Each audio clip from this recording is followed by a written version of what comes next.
बिस्मिल्लाहिर्रहमानिर्रहीम। अस्सलाम वालेकुम। 8 से 80 की एक और वीडियो के साथ फैजुल हसन नसीम अपने दोस्तों की खिदमत में हाजिर है।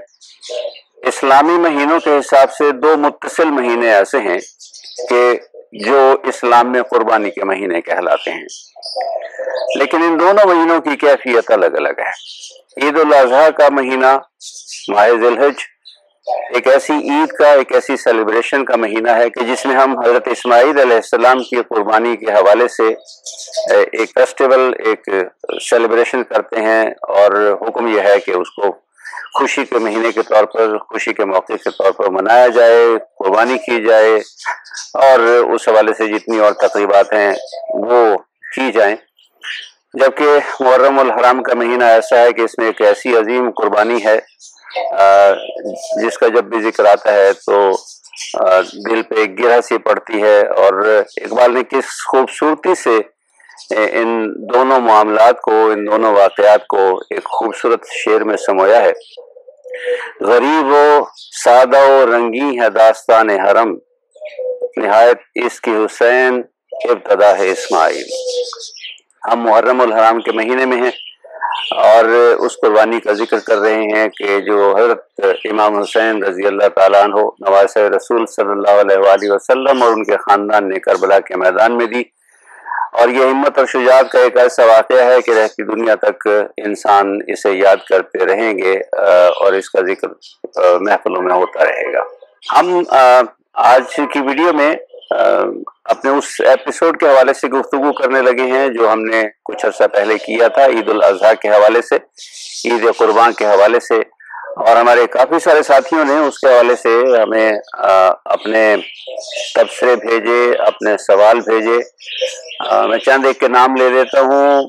अज़रा साजिद ने अब तबसरा किया, मोहम्मद बिलाल ने, रिदा खान ने, मोहम्मद आकिब, नियाज़ी शान, इमरान अब्बास, सब ने अपने अपने तौर पर उस वीडियो के हवाले से तबसरा किया।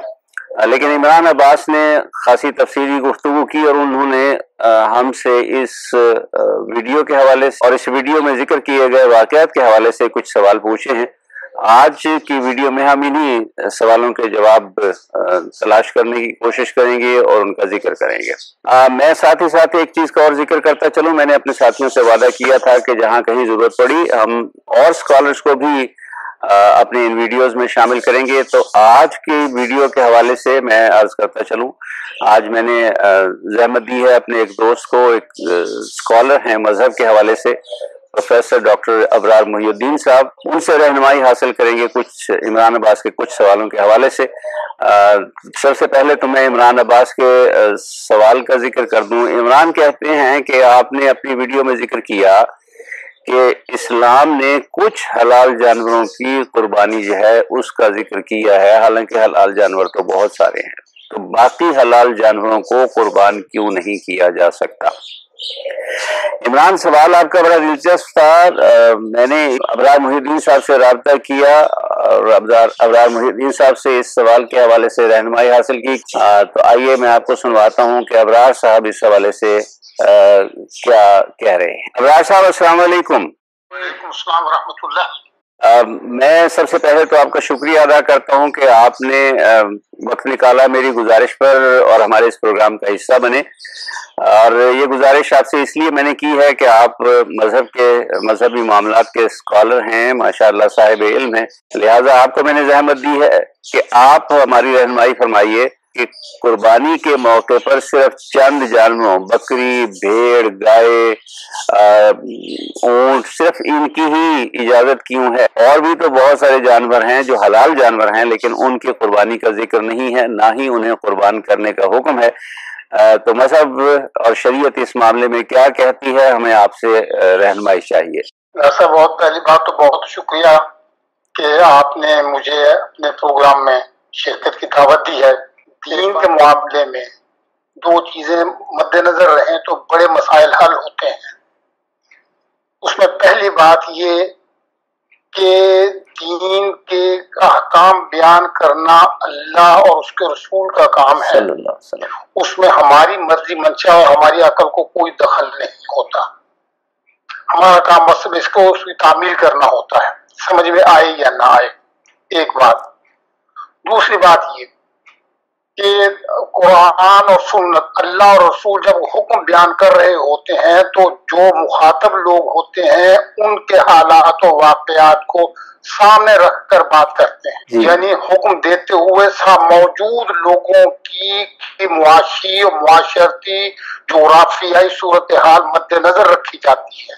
अरब का इलाका सहराई इलाका था, सहराई इलाके में न जो जानवर पाए जाते थे उन्हीं को सामने रखकर अल्लाह और उसके रसूल ने हुक्म बयान किया है कुर्बानी का। इसलिए उसमें ऊंट का जिक्र है जी। सहरा में ऊंट होता है, हमारा चोलिस्तान का इलाका आप देख लीजिए, सहरा में ऊंट है या गाय है या बकरी है, भेड़ है। अब ऐसा एक बात और भी तो हो सकती है, इस पहलू से भी तो इस सवाल का जायजा लिया जा सकता है कि चूंकि बुनियादी मकसद कुर्बानी का जो था उसमें और बहुत सारी चीजों के अलावा एक ये पहलू भी तो था कि कुर्बानी के गोश्त को इतना हो कि उसे 3 हिस्सों में तकसीम किया जाए, एक अपने खाने के लिए रखा जाए, एक अजीज व अकारिब में तकसीम किया जाए और तीसरा हिस्सा उन गुरबा, उन मसाकीन, उन मुस्तहिक अफराद को दिया जाए जो आम तौर पे गोश्त खाना अफोर्ड नहीं कर सकते। तो जाहिर है कि इस हवाले से तो फिर ऐसे बड़े जानवरों ही की कुर्बानी की बात की जाएगी या उनका हुक्म दिया जाएगा कि इतना गोश्त तो हो कि उसे इन 3 हिस्सों में तकसीम किया जा सके। इस पहलू से भी इन जानवरों की तखसीस को देखा जा सकता है। आज ये बात, अब आपकी बात बिल्कुल वजनदार है और माकूल है कि इस हुक्म में ये हिकमत मौजूद है। सही। अहकाम की हिकमतों को तो हम डिस्कस कर सकते हैं, अहकाम की इल्लतों को डिस्कस नहीं कर सकते। हिकमत ये है, आप जो फरमा रहे हैं बिल्कुल वजह है कि हिकमत ये है कि अच्छा बड़ा जानवर कुर्बानी करेंगे तो कुर्बानी का गोश्त ज्यादा होगा, वो गुरबा तक जाएगा। चुनांचे हदीस में आता है, ये हुक्म भी है। बल्कि इब्तदाई दौर में जब कुर्बानी के इब्तदाई अय्याम थे तो रसूलुल्लाह सल्लल्लाहु अलैहि वसल्लम ने कुर्बानी का गोश्त घर में 3 दिन से ज्यादा रखने से मना फरमा दिया था। सही। कि तुम कुर्बानी का गोश्त 3 दिन से ज्यादा घर में नहीं रखते, खैरात करो, यानी गुरबा तक उनका है वो खाने पीने का एहतमाम होना चाहिए। सही। बाद अगर हालात बेहतर होगा तो फिर इसमें रिलैक्सेशन दे दी गई थी। ये बात आपकी वजह है, वजनदार है, क्योंकि ये हिकमत है दीन की कि इसका अच्छा जानवर किया जाए।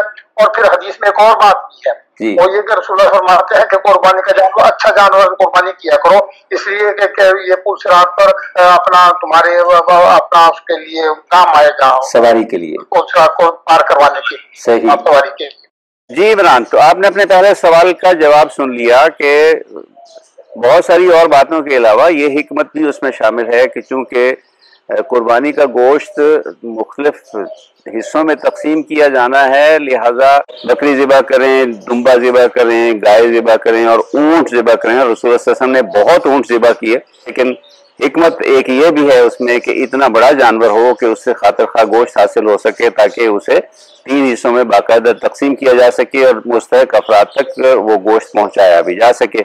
आपका दूसरा सवाल इमरान ये था कि क्या कोई ऐसा तरीका, अब ये साइंसी सवाल एक लिहाज से है कि क्या कोई ऐसा तरीका है जिसके ज़रिए ये पता चलाया जा सके कि ये गोश्त पहली बात किसी हलाल जानवर का है या किसी हराम जानवर का है, और दूसरी बात कि अगर हलाल जानवर का भी है तो क्या ये ज़बीहा है या गैर ज़बीहा है। तो देखिए, जहाँ तक है पहले सवाल का ताल्लुक, पहले हिस्से का ताल्लुक कि क्या ये पता चलाया जा सकता है कि ये किसी हलाल जानवर का है या हराम जानवर का है, तो यकीनन ये तो बहुत आसान है।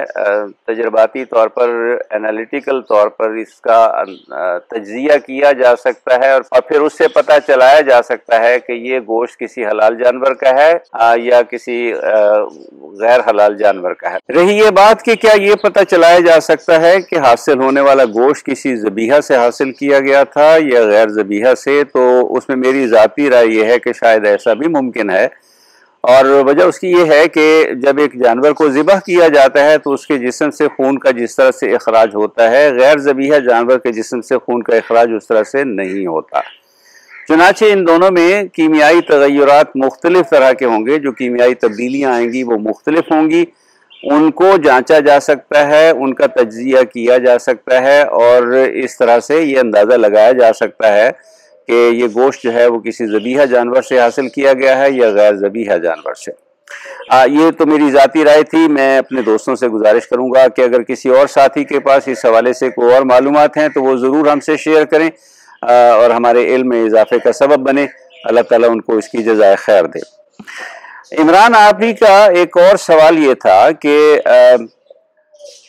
बाज़ रिवायात में ये आता है कि भैंस या उसके बछड़े की शायद कुर्बानी का कहीं जिक्र नहीं है, और हालांकि आपने एक रिवायत का जिक्र किया कि हज़रत इब्राहीम अलैहिस्सलाम के पास भैंसों के रेवड़ थे, दूध की फरावानी थी, और शायद इसी वजह से शाम के एक शहर का नाम भी हल्ब पड़ गया क्योंकि उस इलाके में दूध बहुत फरावानी से दस्तयाब था, और चूँकि अरबी में दूध को हलीब कहा जाता है तो वहाँ से वो शहर का नाम पड़ गया हल्ब। लेकिन यह है कि कुर्बानी के जानवरों में कहीं भैंस का या भैंस के बछड़े का जिक्र नहीं आता, तो इसकी क्या वजह है? मैंने रहनुमाई हासिल की अपने दोस्त प्रोफेसर अबरार मुहिउद्दीन साहब से। आइए आपको सुनवाते हैं कि वो इस मामले में क्या कहते हैं। मैंने 26 साल ये मज़ाहिब पढ़ाया है यूनिवर्सिटी में। मैंने ये बात, मैं अपनी जहालत का इकरार कर रहा हूँ कि मैंने ये बात कहीं नहीं पढ़ी कि हज़रत इब्राहीम अलैहिस्सलाम के ज़माने में इतनी भैंसें थी। सही। यहूदी लिटरेचर में हज़रत इब्राहीम अलैहिस्सलाम का बड़ा बार बार जिक्र आता है, लेकिन ये बात कहीं नहीं साबित के उस जमाने में इतनी भैंसें थी। दूसरी बात ये कि ये सहराई इलाका है, सहराई इलाकों में भैंस बुनियादी तौर पर दरिया का जानवर है, पानी का जानवर है, ये सब सहरा का जानवर नहीं। तो वहाँ अकलन भी मतलब है कि भैंस का वजूद कुछ नामुमकिन सा नजर आता है। सही। हज़रत इब्राहीम अलैहिस्सलाम, रहा बात हल्ब के शहर की, तो हल्ब से हमारा दूध होता, दूध तो किसी भी जानवर का हो उसको हल्ब हम कह सकते हैं। सही। अब रही बात ये दूसरा सवाल का दूसरा पोर्शन के इसकी कुर्बानी का मसला, तो सर मैंने गुजारिश किया कि दीन जब हुक्म बयान करती है, रसूल जब हुक्म बयान करते हैं तो बयान करने में लोगों के मुआशरती जोग्राफियाई हालात को मद्देनजर रखा जाता है। सही। क्योंकि वहाँ उस इलाके में भैंस नहीं थी, इसलिए रिवायात में भैंस का जिक्र नहीं आता।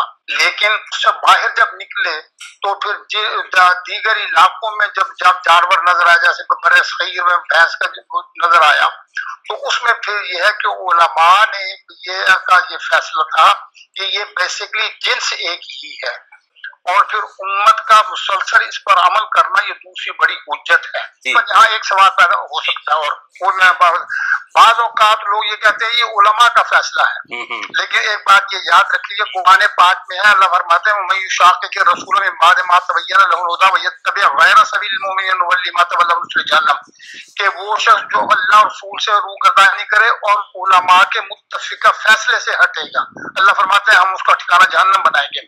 किसी आलिम की जाती राय को हम नजरअंदाज कर सकते हैं, लेकिन उलमा जब कुछ तवातुरन एक फैसले पर मुत्तफ़िक़ हो जाएं और उसमें इख्तिलाफ की गुंजाइश न रखी जाए तो उस फैसले की शरई हैसियत भी वाजिब के दर्जे की हो जाया करती है।